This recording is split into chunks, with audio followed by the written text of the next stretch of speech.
Régulièrement, des personnes me questionnent sur l'utilité du célibat ecclésiastique. Depuis le VIe siècle, l'Église n'appelle au service comme évêques que des hommes célibataires, et en Occident, l'Église latine appelle au sacerdoce des célibataires depuis au moins le XIIe siècle. Plusieurs me disent que si on appelait des gens mariés, l'on pourrait avoir davantage de vocations. Ce raisonnement, quoique rapide, s'avère faux, puisque nos frères protestants, qui appellent au service pastoral des hommes mariés ou des femmes même, ont la même crise des vocations que nous.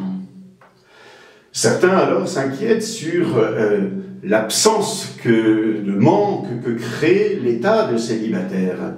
Et il est vrai qu'il est écrit dans la Bible, il n'est pas bon que l'homme soit seul.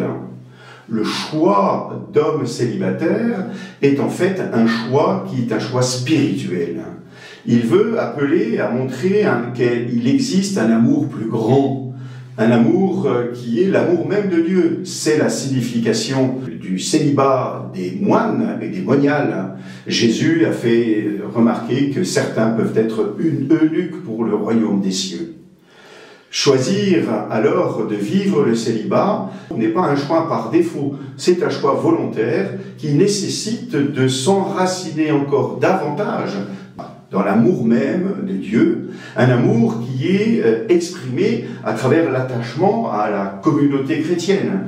Si l'évêque, par exemple, porte un anneau, c'est bien pour dire qu'il est en quelque sorte marié avec son Église.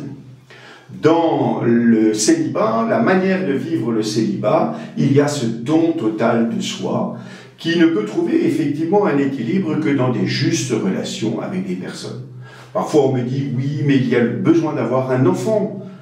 Le besoin d'avoir des enfants s'exprime alors à travers une paternité spirituelle qui n'est pas une paternité biologique, mais qui est bien simplement le fait d'avoir aidé à grandir dans la foi, à grandir dans l'espérance, à grandir dans la charité.